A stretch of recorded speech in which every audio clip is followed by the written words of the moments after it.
Et puis en bas, on peut expérimenter tout ce qu'on sait faire avec les ellipses. Alors là, en l'occurrence, on peut faire un cylindre.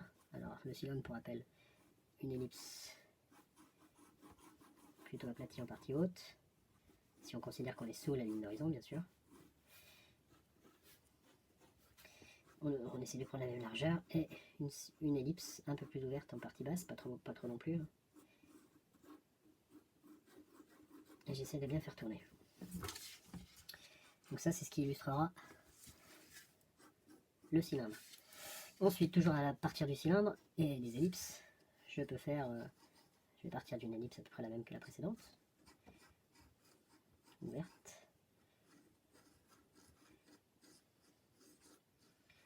Et je vais faire un cône, ce qu'est la pyramide au cube. Le cône l'est au cylindre. Donc en gros, j'ai besoin d'une ellipse, de son centre, hein, et puis d'une hauteur.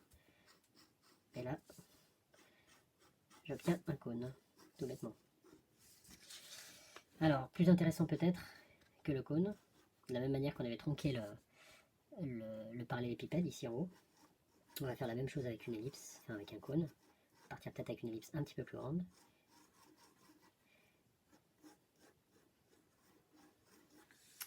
Du coup, un cône un peu plus haut. Et puis ce que je vais faire comme si je coupais ce cône dans sa hauteur. Donc, je vais le tronquer dans sa hauteur. Donc ça veut dire qu'il faut que j'imagine une ellipse ici intermédiaire. Donc qui forcément sera moins, alors certes moins large forcément, mais moins ouverte aussi que celle du bas. À peu près. Et puis ce que je vais faire, je vais essayer de, comme si j'avais coupé une tranche de cette tome de montagne par exemple. Donc ici je dessine ma découpe ici en partie basse. Entre les deux j'aurai forcément une verticale, et puis il faudrait que j'imagine la même découpe en partie haute. Alors ce sommet va se répercuter avec la conicité, direction du sommet supérieur. J'obtiens 2 points.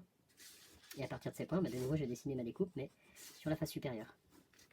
Et là, j'ai un cône qui est à la fois tronqué sur sa hauteur et à la fois dans sa largeur, entre guillemets. Et puis, ici, on va faire, toujours dans les formes un peu cylindriques, on va faire ce qui est un peu plus compliqué. On va partir d'un parallélépipède.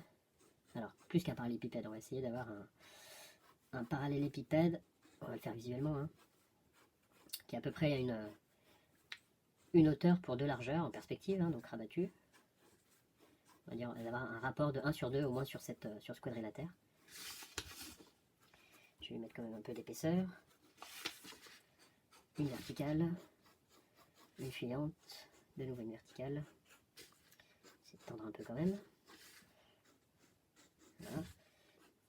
Une fuyante. Et ce qu'on va essayer d'inscrire ici, on aurait pu inscrire une ellipse dans un cube vraiment en perspective. Là, on va faire une demi-ellipse. Donc on va faire comme si on faisait le mouvement. Alors, pour m'aider, je peux essayer de remettre quand même une médiatrice pour avoir ce point. Et ce que je vais essayer de faire, c'est inscrire mon ellipse qui bascule légèrement sur la même sur la droite, hein, vous vous souvenez, quand on est de ce côté de la face du demi-cube, là pour le coup, et qui arrive en tangence là sur l'autre, ce qu'on imagine être une médiatrice de cube, mais comme on est sur un demi-cube. Et cette petite manip, je vais faire la même chose en face, donc sur cette face ici. Donc elle sera plus ouverte, hein, puisque la face est plus ouverte. Et là, pareil, il faut que j'essaye de faire comme si je dessinais une grande ellipse pour faire tourner ma main. Et je pense aller là-bas au fond dans le coin, ce qui est souvent dur à faire. Et avec ces deux demi-ellipses, j'obtiens un demi-cylindre couché. Voilà. Ce qui pourrait être la forme d'une future, je sais pas, voiture ou autre chose. Alors, on va revenir avec des choses un peu plus marquées concernant mon cylindre. Donc, ce qui m'intéresse, c'est que les arêtes visibles.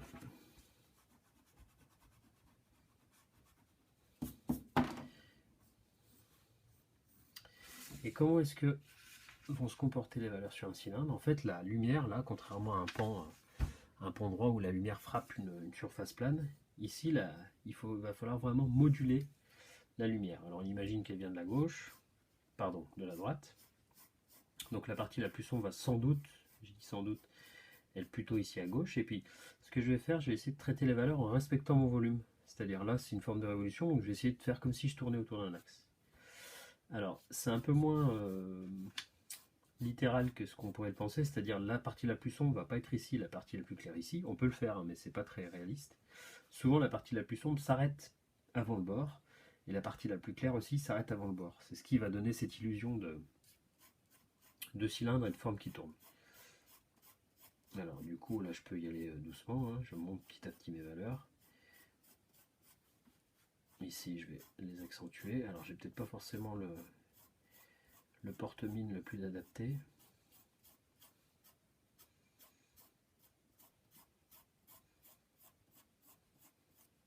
Mais l'idée de se dire, c'est par ici, je vais avoir ma zone la plus claire, par ici, la zone la plus sombre, et puis je vais vraiment nuancer entre tout. Et puis l'avantage, là, on est au crayon, on peut éventuellement intervenir avec la gomme. Alors, j'accentue un peu mes arêtes. Ici, en partie haute, bah, je reste léger. Et donc là, j'ai à peu près mon cylindre rapidement mis en valeur.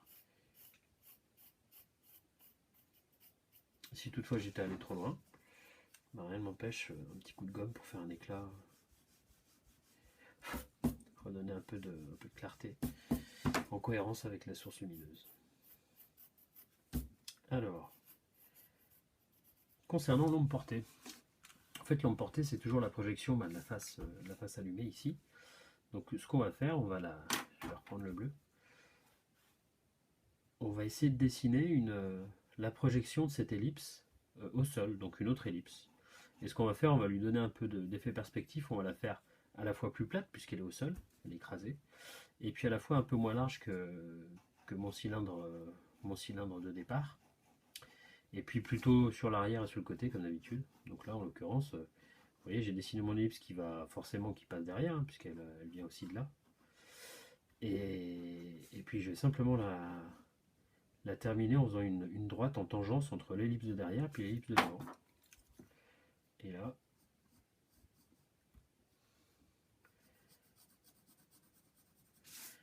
encore une fois, j'obtiens une ombre portée la plus réaliste possible. Et je peux passer un tout petit peu dessous là, pour donner l'illusion qu'il n'est pas tout à fait plaqué au sol. Voilà pour le cylindre. Ensuite, la même chose, j'ai un éclairage qui brille avec le cône. Bah, c'est la même chose, sauf que là j'étais vertical. Là je vais rester linéaire, mais concentrique par rapport à ce sommet, quoi.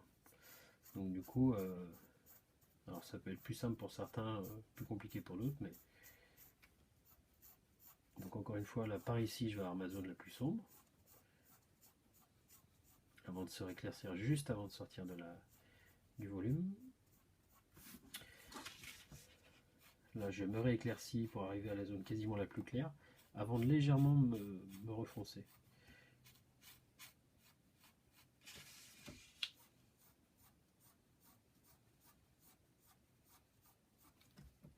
Je peux réaccentuer mes contours, surtout dans la partie ombrée. On évite de réaccentuer trop dans la partie claire. Ça va donner justement encore plus cette illusion du volume.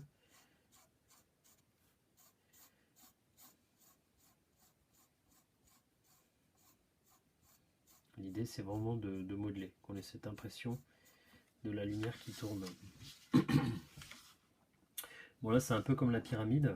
En gros j'ai une direction quoi, qui est donnée par la pointe. On va prendre à peu près la même qu'ici. Et puis à partir de ce point, en fait je vais rejoindre mon ellipse de base au sol. Donc là elle va vraiment être toute petite, ma portée en l'occurrence.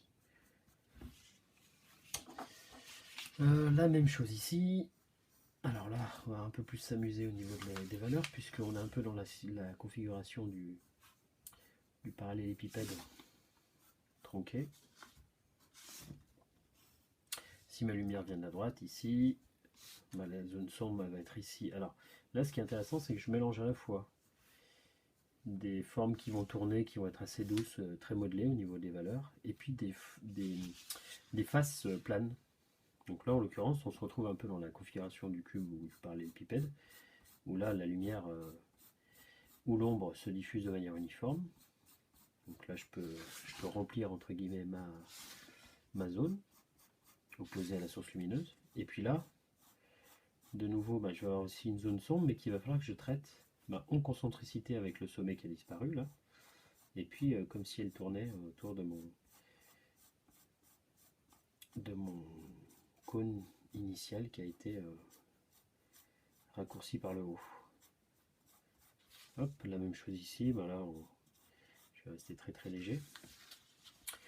Et puis de la même manière ici que j'avais une forme comme une sorte d'ombre portée sur l'objet, là je vais avoir un petit peu le même système. On va dire que la lumière, forcément là il faut que je raccorde. Hop. Et puis là derrière, à peu près dans la même direction, après là sur des volumes plus complexes, ce qui compte, c'est pas tant de construire de manière très compliquée mon portée, mais c'est donner l'illusion encore une fois qu'elle est à peu près réaliste. Donc là on va se contenter encore une fois d'une forme plutôt arrondie, puisque encore une fois ce serait la projection de ça au sol, hein.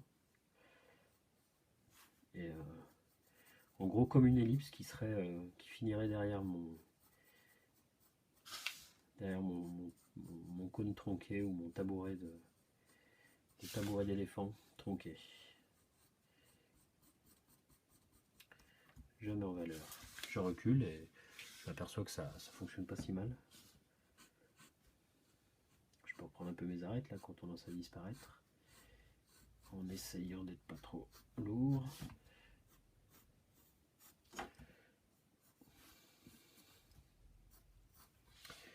Voilà, et puis il nous reste notre demi-fût, on va dire.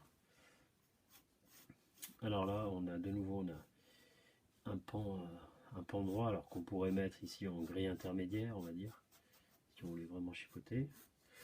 Sachant que le plus sombre, ça va être de ce côté. Et là, tout comme ici, je travaillais par rapport à un axe supposé de rotation comme ça. Là, l'axe de rotation, il est ici. Donc je vais essayer de travailler mes valeurs autour de cet axe supposé. Voilà.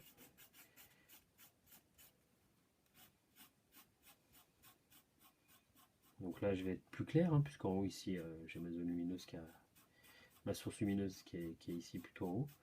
Et puis plus sombre vers le bas.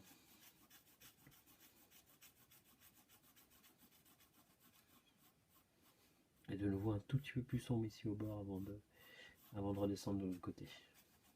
Encore une fois, il vaut mieux démarrer doucement et accentuer plutôt que d'avoir à enlever. Pour l'instant on est au crayon, mais le jour où on fait ça au stylo, c'est plus compliqué de réintervenir au stylo pour enlever. Ou au marqueur. Voilà pour à peu près la mise en valeur. Et puis concernant mon portée, alors ça va être un mélange entre droite et ellipse. Le plus simple, souvent, ce que je conseille, c'est encore une fois l'histoire de l'ellipse qui part de ce sommet et qui va à celui-ci. Hop. Sachant qu'on ne va pas venir calculer votre ombre portée pour s'assurer que vous l'ayez bien fait, qu'on travaille à main levée, qu'on est dans une démarche plutôt de rapidité à monter des volumes et à démontrer des idées. Donc on n'oublie pas que l'ombre portée doit être au moins théoriquement plus dense que l'ombre propre.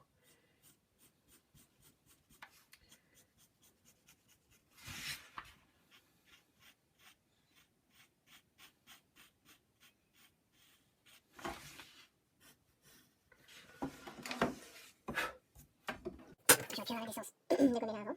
J'ai juste gommé dans le reflet. Et puis je vais surtout juste accentuer un petit cadre de composition, on va dire. Hop.